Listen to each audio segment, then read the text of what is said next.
Welcome to Make Pods Great Again. I'm your host, John, back with my girl, Nikki. Nikki, how are you? I am so good. How are you? You're exceptionally good. I'm not going to get a question or word in edgewise because we have Annie Thorisdottir on, and all you guys are going to be doing is talking babies. So I'm just going to turn it over to you, and you just do your baby talk. Annie, how are you? I'm good. I'm good. Happy to be back with you guys. I am so excited. I'm like trying not to, I'm trying to contain myself. I'm just so excited. First of all, I think that I think Annie was our first like big time guest ever on the show where we were like, oh my God, we have a CrossFit Games athlete guest. Like, does that mean we're actually real podcasters now? Yes, that's true. That's absolutely true. We planned our interview for like 3 days. We wrote out all of our questions and we were so different back then. So I'm really excited to have you on now where we can just kind of like chat. Just talk. Yeah, well, exactly. I felt like it was quite normal though. It was good. It makes me feel a little bit better. I'm mainly just excited to have you back because I feel like you have gone through like a whirlwind of life and experiences and transformations and craziness since the last time we spoke. So yeah, John's right. I am just made of questions about babies and momming and what your experience was like. So I guess we'll just start with how is life as a mom? You're a mom. Oh my God. It's pretty crazy. Like it's so funny. People say that you don't know what it's like until you have a baby. And it's so true. It's like when you're pregnant, you get ready for everything. I bought so many clothes and dresses and like made the room ready for her, had the crib and had all the right monitors. And like I had everything that you are supposed to have when you have a baby. And then all of a sudden you give birth and you get the baby in your hands and you can't prepare for it. Like it's the weirdest feeling in the world. All of a sudden there's another person in your life that you care about more than anything in the world. And you don't know this person, but yet you will do everything for this person. And then when me and Frederick walked out of the hospital, like with the baby, I felt like I was stealing something. It's like, should we run? Or like, this is really weird. All of a sudden, you're responsible for a baby. You don't have to take a course. You don't have to do anything. You have to take a course to get a dog. But to get a baby, you can just get a baby. And all of a sudden, you're responsible for this person. And you have no idea what to do. When you left the hospital, were you like, how do we do this? Like, they're just like, all right, good luck, see you later. And you're like, wait, no, but how do I, what? Yes, a little bit. You're like, all right, we'll take her home, I guess. But it's really nice here. You actually get home visits. I don't know how it's in the States or the rest of the world, but you get home visits, I think 7 times or something in the following 10 or 12 days. Oh, wow. So, yeah. So there's a nurse that comes to your place and just like checks the baby out, weighs and measures and teaches you how to bathe and helps with them feeding. And yeah, it's actually really nice because you feel like a little bit more confident in everything that you're doing. And you can always ask them all the questions. It's like, oh, she's not burping. Is the poop normal color? Like all these just like weird questions that you may have. Yeah, no, we don't have anything like that. They let you take the baby home and they're like, well, good luck, I guess. Like, try to keep it alive. Exactly. Hopefully we don't have to see you again. Exactly. That you don't do anything wrong. Exactly. John, I mean, I've never had kids, so I can't speak to it. But John, you never had any help like that, right? No, I had my mom. My Exactly. mom came to town and helped for a week and showed us how to not break her. And then and then after that, yeah, you're kind of on your own, but you figure it out quick. Like, yeah. Yeah, babies are great. Like they don't know you're an idiot till they turn like 10. It's perfect. That's very true. I was like, oh my God, I'm so awkward. Like, I don't have any younger siblings. And I've never really been around babies or kids except for my brother's kids. And I'm quite awkward around them, like when they were babies. Like, I don't know. They're so fragile. I don't know what to do with them. I don't know what to play with them. Do I talk to them? So like when I got my own, it's like, I don't know how to hold her properly, but literally it takes like a day and all of a sudden you get so comfortable with everything. It was quite weird. Do you ever just look at her and you're like, I made you All like, the what? time. I don't understand. Like, what is life? What is this world? Now I'm getting like way existential, but it's just like, I made you. You were here, you were in here, and now you're out there. What? The crazy thing is, it's in there and then you get it out and they're so big. And I'm like, how were you inside me and now you're outside me and you're just like this breathing perfect little thing. Yeah, I still do it. I still just look at her sometimes. I'm like, Frederick, we created this. Like, this thing is a part of me and you, and we're responsible for this person for the rest of our lives. Like, no matter how. It's like, you just, it's so funny. And like I said, I still do it all the time, but it was weird in the beginning. I couldn't sleep at all because every single sound that she made, I was like, oh my God, is she okay? Is she still breathing? Like, is everything fine? You get very obsessed. I was like, I was not going to be one of those moms, but you can't control it. That's crazy. I can't even imagine. You know, Nikki, when they're babies like that, you always go, you know, you get them and you're like, oh my God, I made this. And then when they're teenagers like mine, you're like, oh my God, I made this. This is so terrible. I don't think that ever changes. I bet my mom still looks at me and says like, ugh. I know mine does. Mine totally does that still. So what was the experience like for you actually like finally going in and doing the labor, doing the birth? I know that I read on your Instagram that it was kind of a wild ride for you guys. Didn't exactly go quite as planned. So just give us just the rundown of like what exactly went down for you. Because you're kind of like my mom goes in the like, oh, she was fit the whole time during her pregnancy, and you know, like everything was going well and she was healthy. And in my head, I'm like, that means perfect birth, right? Like you're doing everything right. Yeah. Not always. Not always. Thankfully, this does not happen often. But yeah, like my pregnancy was amazing and still in my mind, no big deal being pregnant. I trained the day before I went to the hospital, and I still, I would say I was uncomfortable for the last week, but I think that's very normal to be uncomfortable for maybe the last week, especially when you're going past your due date. Mm-hmm. But the uncomfort was mostly like I had breast and hips contractions. So like it was in the evening when I was relaxing, then I was just getting like contractions. But otherwise I was okay. I was a little out of breath, but very normal since you're carrying a lot of weight. And then, I had prepared quite well for the birth as well and had like my birth plan, but still in my birth plan, I was like, I'm open for whatever. Like, this is one of the things that you cannot control. I like controlling everything in my life, but this is one of the things that are out of my control. Like, I'm going to have to go with it. Thankfully, I made a decision that I was going to have my baby at the hospital. I was looking at like a hospital out of town, just like 40, 50 minutes away from here, so that maybe my mom would be able to be there, and so that Frederick would be able to be all the time with me because of restrictions, because of COVID. Right, of course. But thankfully, I did make a decision that I was going to be at the hospital here in town.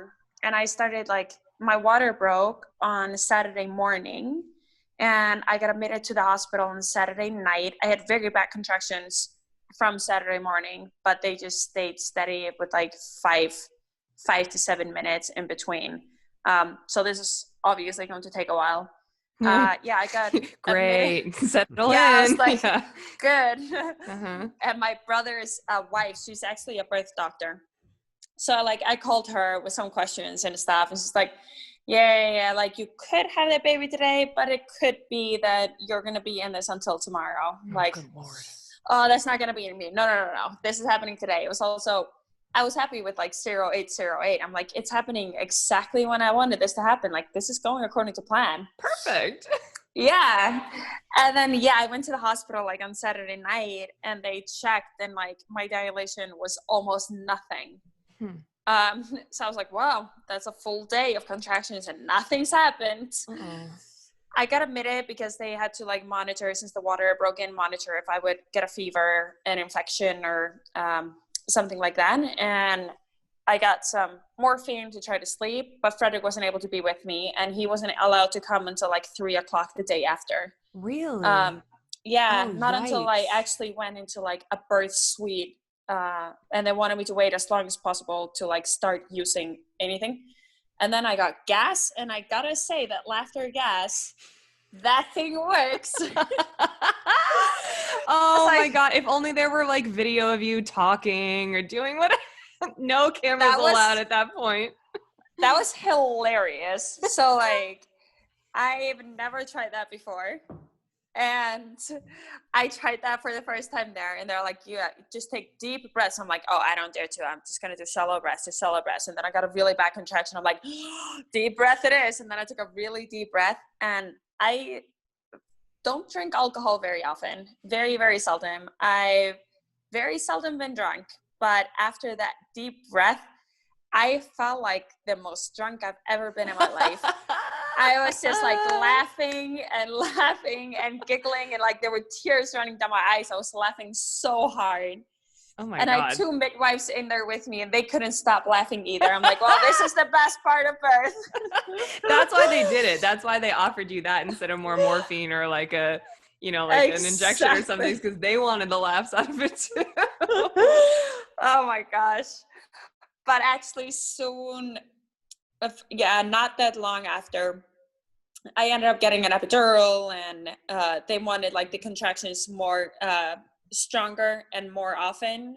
So we got that, and they wanted the epidural in case I would have to go. So this is a good call, in case I would have to go into like an emergency C-section or something, because I'm potentially allergic to what's it called? The gas that you get when you go to sleep.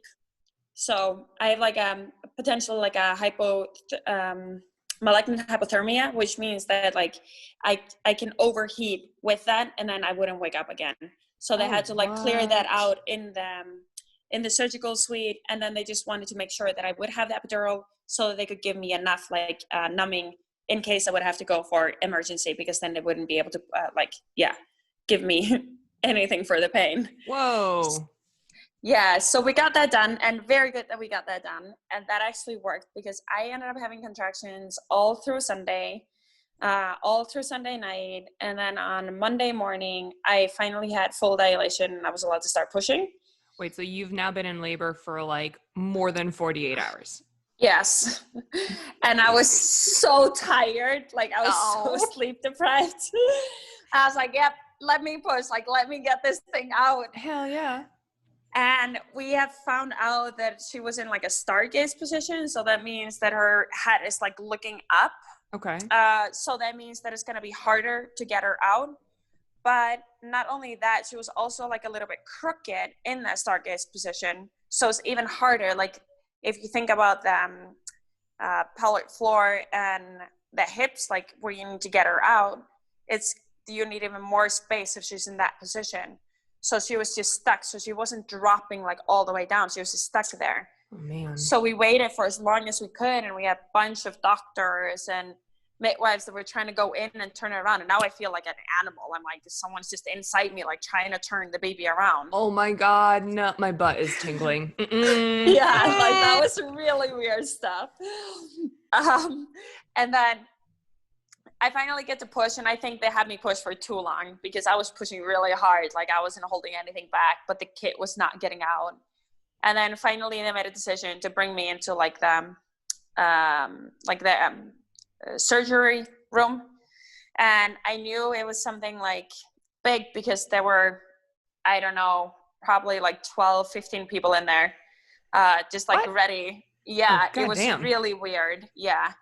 And now you're an animal, and now you're in a zoo, and now everyone's looking at you. Now everyone's looking at me too. Cool. And it's like day 3 of labor, so things are great. I'm sure you're in an awesome mood. Exactly. And like every time in between the contractions, like, can I go to sleep? Just now for 3 minutes. Wow. But yeah, so we got me ready for that, and then I got even more like anesthesia or down the legs, so I could feel very little. And then we had the suction cup. To try to help her get out. And that took, like, they were about to give up. It was like, okay, we just have like 3 to 5 tries here, but I got to have 6 tries because I was so close. And she was so close to getting out, and the heart rate of the baby, like, thankfully she did amazing through all of this. Like, it was crazy how strong she was through all of this. Her heart rate, just like, they were monitoring her the whole time through, and it seemed like she just bounced back so well. Really? Wow. And then they finally got her out on that last one. There were like 4 people holding me down, and Frederick was like, the things that were connected to me, like the like epidural IVs and all stuff. the IVs and stuff. Yeah. Everything that was connected to me, it was like 4 or 5 lines. They were all filled with blood because I was just pushing so much. Like, the pressure was just so much. Yeah, I'm just sharing everything with you guys. And I'm over here just like, oh my God, tell me more. But also I'm so scared. I don't want to know, but just tell me everything. Like I am every chick who has not had a baby yet. I'm every one of our listeners who's like, oh my God, don't tell me, but tell me, but don't tell me. But I've sat through 2, Nikki. I'm sitting there going, okay, I've seen all this happen. So, of course you are, because it's not in your belly. Yeah. Oh my God. I watched it though. Sorry. Take me back. Everything's filled with blood, but she's coming back, and this is the 6th time, yes. and I'm here for it. And she makes it out. Oh my However, gosh. when she came out, she was very lactic, and she was white, and she was not breathing. Oh my. So it took like 4 minutes to get her breathing and screaming again, and that was like the longest 4 minutes probably of my life. And then I finally got her, but she got taken away because they had to monitor her. And it took about an hour and a half to stitch me together because I tore a lot. Girl. I mean, like everybody does, but obviously you were in a very specific circumstance. That was amazing. No, so it was hard because then she and Frederick were away because I wanted Frederick to go with her, obviously. And I had no idea what was going on. And I was so tired. But it was amazing, like an hour and a half later, I was able to go see her and have her in my arms, and she was doing so good. And she actually got discharged from the hospital like the morning after. She did so amazing, like nothing wrong with the kid. It's crazy how strong she was. They were also very surprised by all the values that they took. Like an hour after, she was already so much better. So that was amazing. And then I finally got to go home on Wednesday. So it was, but it took me, I have to say, like it was probably one of the hardest thing I've done was also just recovering from this, because having lost so much blood, not being able to take care of her, like I couldn't stand and walk around. Like I needed help because I was so dizzy and getting like cold shivers and stuff. So Frederick had to do everything. Thankfully, like John, you talked about moms, like thankfully my mom was like incredible, came here every time Frederick had to leave because I couldn't be by myself with her because I couldn't walk around with her or do anything. I was just lying down and standing up and going to the bathroom pretty much. So it was like, it felt like I was so far away from myself, like the furthest I've ever been from myself at that time. So the only thing that kept me happy was her. Like the only thing that made me smile was having her in my arms or doing something with her. I didn't want to watch TV. I didn't want to eat. Like it was so strange. I've never believed in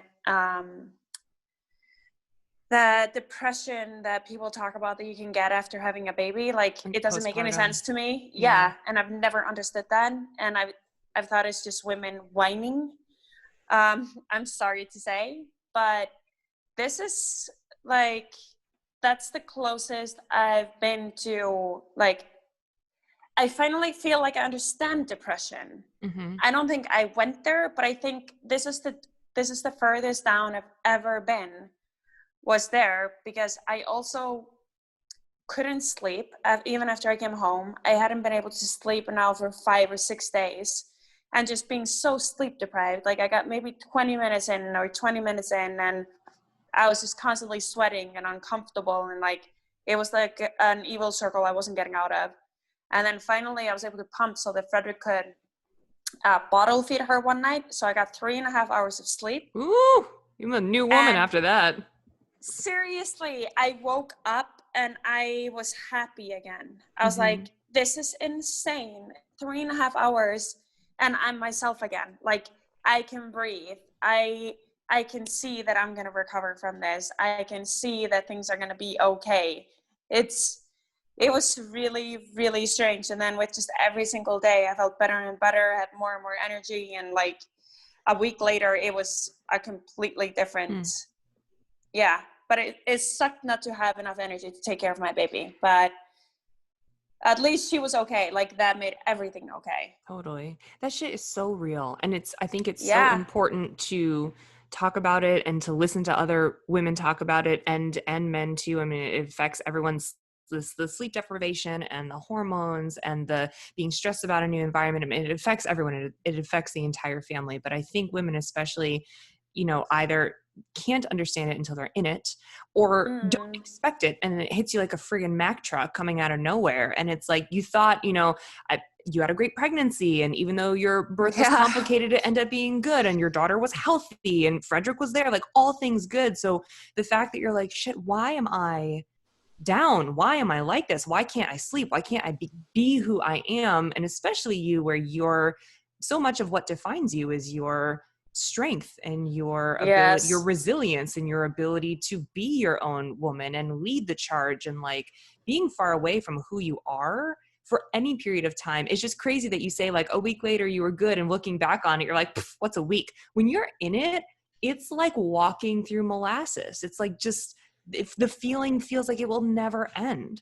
So I just think it's so important to hear you say those things out loud, because how many women and men as well are going through sort of like, similar feelings, feeling really alone and not like themselves. And, hearing other people go through it, I think is really, really helpful.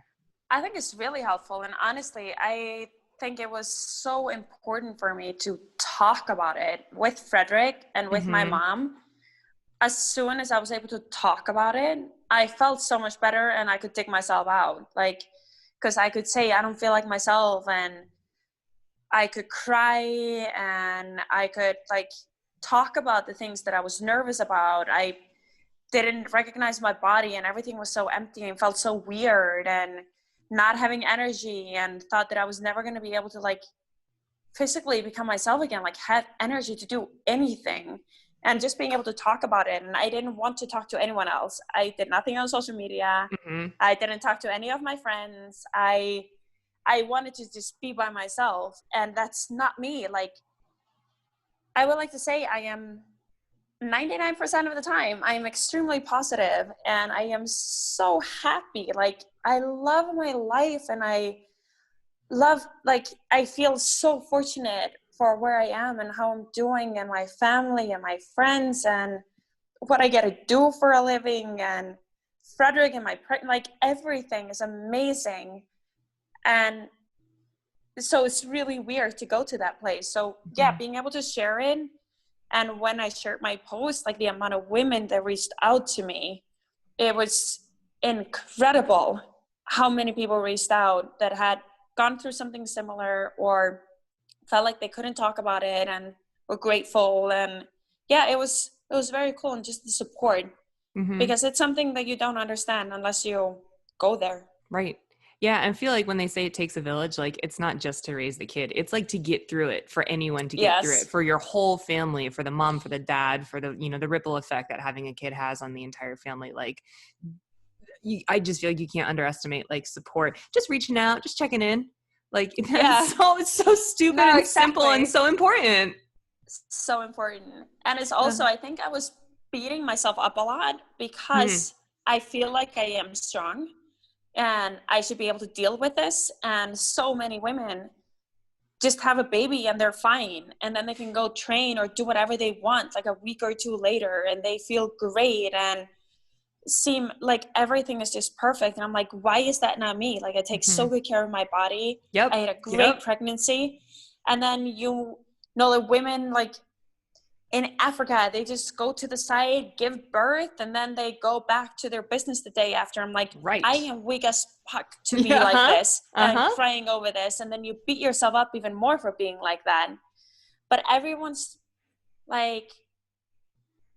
birth is different. Yeah. And this, she wouldn't have survived if I wouldn't have been in the hospital getting the help that I had. Like, we wouldn't have gone through it if it wouldn't have been for that. So I think it's so hard. It's the same as the pregnancy. It's so hard to compare yourself to other women, which is why it's so hard to answer women that reach out and tell them what they should do or shouldn't do, because you need to. I finally understood it myself when I went through it. It's like, you need to trust your own instinct and your own body a little bit. It's wild to hear you say that, because I do hear the new mom guilt and the beating yourself up. And I think that people oftentimes look at athletes like you, and just like you said, like, you do take care of your body and you're so strong. And why am I not like her? And why is her story so much easier? And how come she already lost the weight and she's already training and she's already been cleared for whatever? It's like I say this, I don't have a kid, but like, average ladies like myself, who like CrossFit 3 to 5 times a week, we say that, and we look at elite athletes like you, and we think you're on this next tier, and we're like, they're not like that. I want to be like that. But like, it just listening to your story makes it so clear that it affects everyone, and that no one needs to be embarrassed about what they've gone through or how they're feeling, and no one needs to feel invincible to the craziness that is new parenthood. Like, it opens, your story breaks down so many barriers and opens so many doors to have those conversations. And so I really appreciate you sharing it with us. Thank you. Thank you. Yeah, my pleasure. Annie, I was born in Mississippi, so my mom also pulled off to the side of the road and had me. So, just on all fours real quick. And then she got back to baking biscuits. Yeah, exactly. Well, yeah.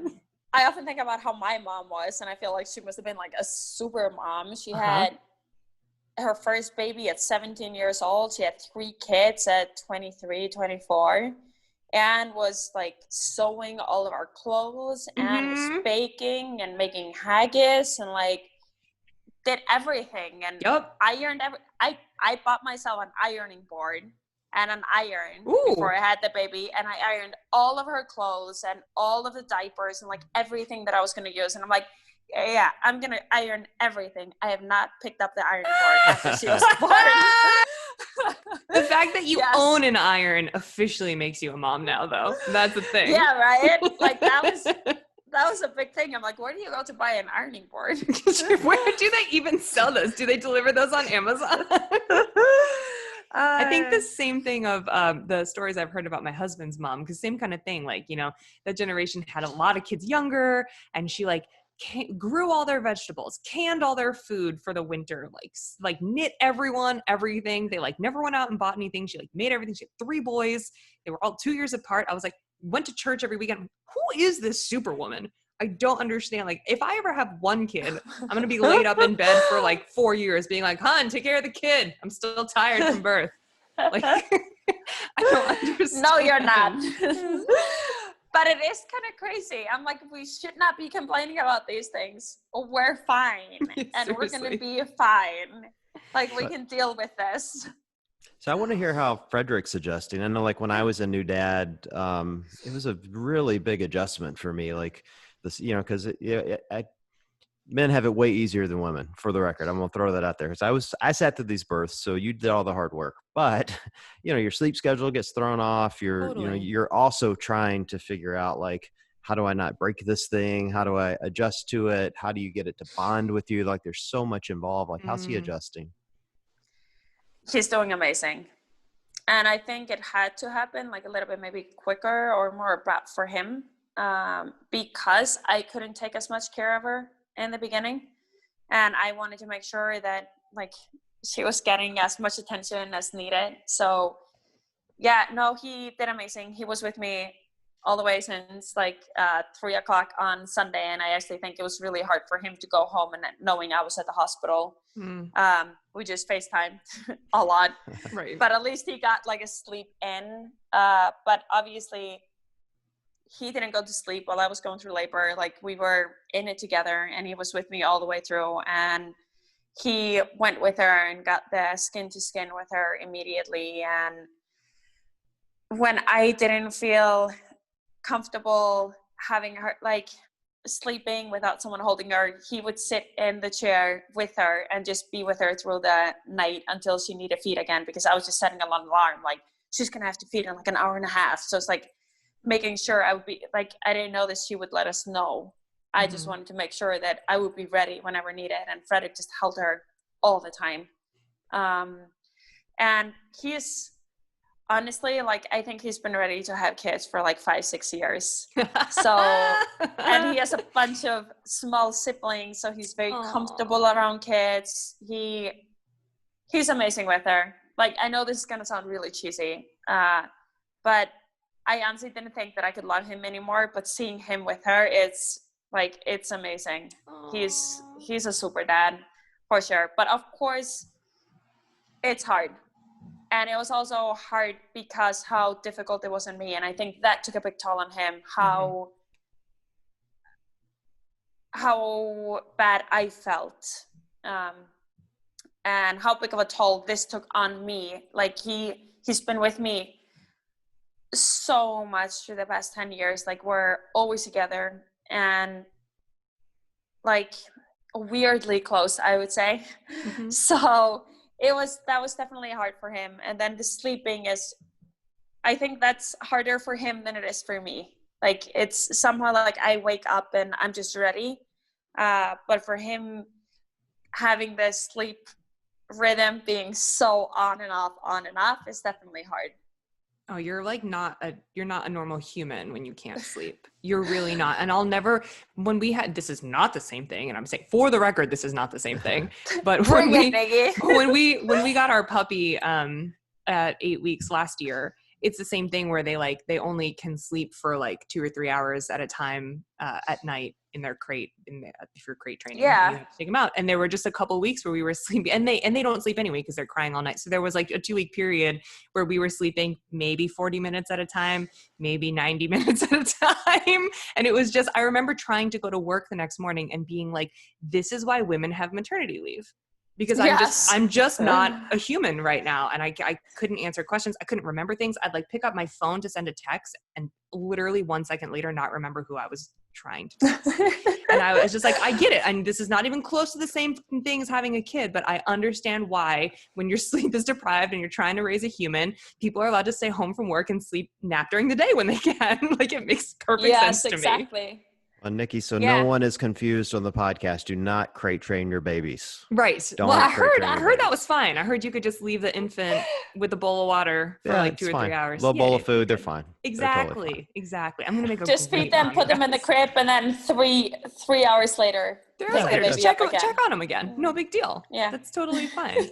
So how are you feeling now? It's been a couple weeks, and I'm trying to lead into like, I know you've recently made this sort of announcement that 2021 is going to be your year back in the competition scene, hopefully. So what has been going on? Yeah, how have you been adjusting, and how are you feeling looking forward? Well, I'm really excited to get to training again. I know that may seem crazy to some people, and that's absolutely fine. They can judge me as much as they want to. Everyone's allowed to have their opinions, but I want to become myself again, and that means get into good shape. That's what I've been my whole life. It doesn't mean that I'm not enjoying this time with her. And it's taking a lot longer than what I planned on having until I get back to training. And now it's been 4 weeks. And I'm still not cleared for a bunch of things. Okay. But I'm allowed to do a lot of upper body. And cool. I'm doing a lot of pelvic floor strengthening exercises, core strengthening exercises. I am getting very good help from people that specialize in just this here in Iceland. So I am making sure that I'm doing things the right way, but I also know that it's going to take a little bit longer because I took quite a beating through my birth. So I'm excited to get a go ahead and start pushing hard again. I'm excited to start doing CrossFit again. Like, I haven't done high intensity piece in a long time, so I'm very excited about doing something like that. but I am taking it 1 week at a time at the moment and adjusting. But yeah, I'm going to be on that. Well, the athlete advisor board was only through December anyways. Oh, and got it. I was very clear that it would have to be okay if I was going to compete 2021 season, because that is my plan. And that 100% is my goal. And that's something that keeps me excited to get ready. So I have until February to get ready for the Open. And then, who knows what the system is going to be for next year, but I'm hoping that I'll be in good shape. I got a long time. Games in August or something. We'll be good then. I think so. I'm at least excited for the journey, and I'm excited to share it with people or women that might be working through the same. My way of doing it, which is not necessarily the way for everyone to do it. Totally. I think it's smart to recognize that, but having some sort of goal and being able to watch your progress, I think, just like discussing what you've been through, is also going to be like an awesome tool and motivator and inspiration for people who, like you said, might be wanting to go through the same thing, even if it's not on the same track, even if they're not trying to train 6 weeks out or not trying to go to the CrossFit Games. It's like, okay, so here's a woman who's been through hell basically, and now she's trying to do some physical activity for herself. Let's see how that goes, and how can I translate that into what I want to do someday, or how do I not feel guilty if I'm not cleared 4 weeks out, or whatever it is, you know what I mean? Exactly. Just the practice is going to be different for everyone, but we're all going to make it back. You're going to get strong again and going to become yourself again. And I think that's important. Yeah, I think people understand, Annie. Like you were saying earlier that you trained right up until the day you went into labor, and I was sitting there thinking you were probably doing a harder workout that day than I did yesterday. So people understand you're an elite athlete. I think they will really appreciate watching the journey, though. I mean, we all kind of scale our lives off of what you superhumans do, So we love it. Thank you. What's it been like? I know it's still such a weird year, and there's a lot coming down the pipeline that we don't even know about yet as far as the competitive season goes, but what's it been like sort of being on this inaugural athlete council so far? It's been great, actually. Like I said, it's been a really weird year. Yeah. And I think it's been surprisingly busier through my pregnancy. I think it was good because I feel like it went by like this, even though we had the isolation and everything going on. I felt like I was the busiest ever with like creating videos and content and helping people with their training at home and my gym and like everything. And then the changes within CrossFit and being an affiliate owner, being a competitor, and also having a sanctioned event, like all the meetings and things that we went through there. That was some busy days, and that was not always according to Icelandic time schedule. So there were a lot of very late nights or in the middle of the night, just phone calls. So I'm really excited for these steps that they actually have an advisory board, and the meetings that we've had so far have been really good. Like we're giving a lot of input, we're getting to talk about things, and I'm very positive about the future. Cool. Yeah, I am too. Very much so. I am too. And John and I have been talking about that a lot. Obviously, like it's hard to say because not a lot has really happened yet, but it just feels like we're on the right path for the first time in a really long time. Absolutely. Absolutely. I think it's going to be going the right way. And I'm also super excited that the athletes we've created the PFAA. Yeah. So that we have someone fighting for the athletes as well. I think it's important that just all the athletes stick together and have a voice. So I feel like there's a lot of very good things that have come out of this year. And the CrossFit Games are going to happen. And it's going to happen the 18th of September. And that's my birthday. Oh, get out of town! No way! I was like, oh, dang. If I would have just given birth a little bit earlier and the birth would have been like spot on, it would have been so badass if I would have been able to compete at the CrossFit Games. It's like, oh, I'm going to take my spot back. I'm going to compete this year. Oh my God. Yeah. Badass and also completely impossible. Oh, so stupid. Like, never would have done it. But it's fun to think about it, that I qualified for the CrossFit Games, had a baby, and then competed all in the same season. That would have been very cool. God. Not to skip a season. But no. It's good. It's very good. Of course. That would have been wild. But that's funny when you think about it. Yikes. Yeah. So any prediction for the games, Annie? Ooh. Is that rude to ask an athlete? That's probably a little rude. I'm going to put you on the spot anyway. Any predictions? For who's going to win? Yeah. So it's such a competitive, I was looking at it last night. Nikki and I are going to do our top 5 tonight. I was looking at it. I was having such a hard time. Yeah, good luck. There's I was like, you do your top 5 because homegirl don't know. Oh, there's I was looking at all 30 on both sides. I'm looking at going, anybody could win this thing. There's so many talented athletes this year. Yeah, it's really difficult to say. I obviously have a top 5 in mind. I have a hard time saying who's necessarily going to win the games, because I think it's going to be interesting with 5 athletes. Anything can happen because someone is going to take 5th place in something, and that's right. Making a big mistake is not necessarily going to cost you then as much as previous years. So yeah, I don't know. I think it will be really interesting. I don't think I want to say the top 5 because I feel like some girls would get upset not to make the list, you know what I mean? Because you're too nice, that's why. Yeah, that's the way I felt. I would like to say that it's going to be Tia, Sarah, and Katrin that are definitely going to be on there. I have to say that. I feel so much better about my list now. Thank you. That's good. I had all 3. I mean, I know it feels like safe choices, but it's not. The women's division is so competitive. It's stacked. Totally stacked. It's stacked. I also really hope that Kara is going to make it. She looks incredible, and right now she's my inspiration. So that's definitely that would be very, very cool. And I think she could. I think I watched her on Instagram push press 230 pounds the other day, or 250, something like that. Easily push press my deadlift. Kara's major strong. She's so cool. It's so cool. Yeah. It's so cool. Oh, Annie, this was so fun. Thank you so much for catching up with us on all these really personal and intimate things that I know is probably difficult to share, but are so helpful to hear out loud. Thank you. And I'm sorry if I shared too much. Not everyone has to listen to the story. Yeah, the People only can tune out if they want to, but why would you want to?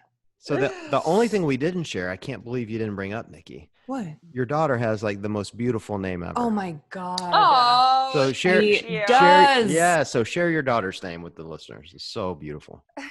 It's Freyja Mist Agirius Frederiksdottir. That's awesome. So Freyja just fitted very well, from obviously the goddess and Norse mythology, and being our daughter, it just fitted perfectly with her. We had 3 names in mind, but this was on the top of the list. And in Iceland, you don't give babies names until 3 to 6 weeks after they're born. You test the names out a little bit first.